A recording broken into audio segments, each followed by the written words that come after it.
যে সব বোনেরা বিয়ে করবি বলে ভাবছিস, তাদের উদ্দেশ্যে আমার একটাই কথা।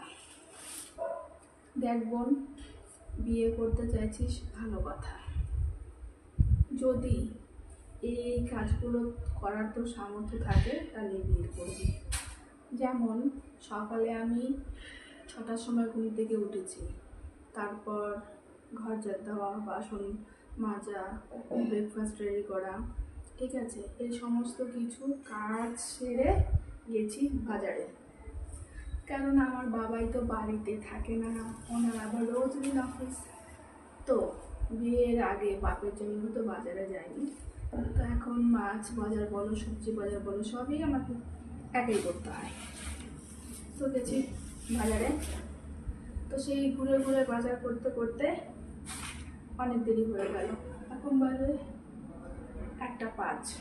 এখন আমি এই রোদের মধ্যে বাজার করে বাড়ি এলাম, ঠিক আছে। তো বাড়ি তো এসছি, এলেই তো পাবো না, এই সমস্ত সবজি গোছাতে হবে,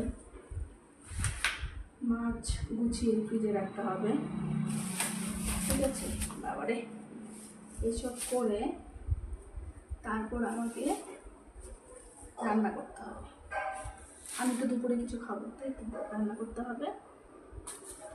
তারপর রান্না শেষে গ্যাস পরিষ্কার করবো, রান্নাঘর মুছবো, ঘর মুছবো, ঘর ঝাড় দেবো, তার বাসন ধোয়া তো আছে, যাই খাই বাসন ধোবো, তারপর যাবো স্নান করতে।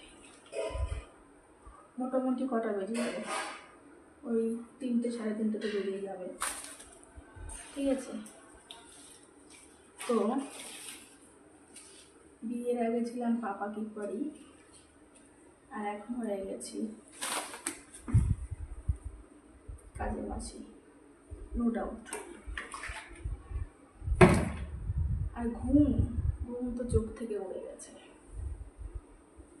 তো এই সব কাজ যদি করতে পারিস, এত কিছু কাজ করতে পারিস সারাদিন, একটু তো গেল দুপুরে, আরও তো বিকেল আছে, আবার অফিস থেকে ফিরবে, আবার সন্ধ্যাবেলা টিফিন তৈরি করো, রাতে রান্না করো, এই করতে করতে আমার সারাদিন গেল। তারপরেও আমি কেমন বেহায়া, সব সময় দাঁত কেলিয়ে হ্যাঁ হ্যাঁ করতেই থাকি। মানে বিয়ের পর আমি সুপার ওমেন হয়ে গেছি। আমার গায়ে যা শক্তি, যা আমার এনার্জি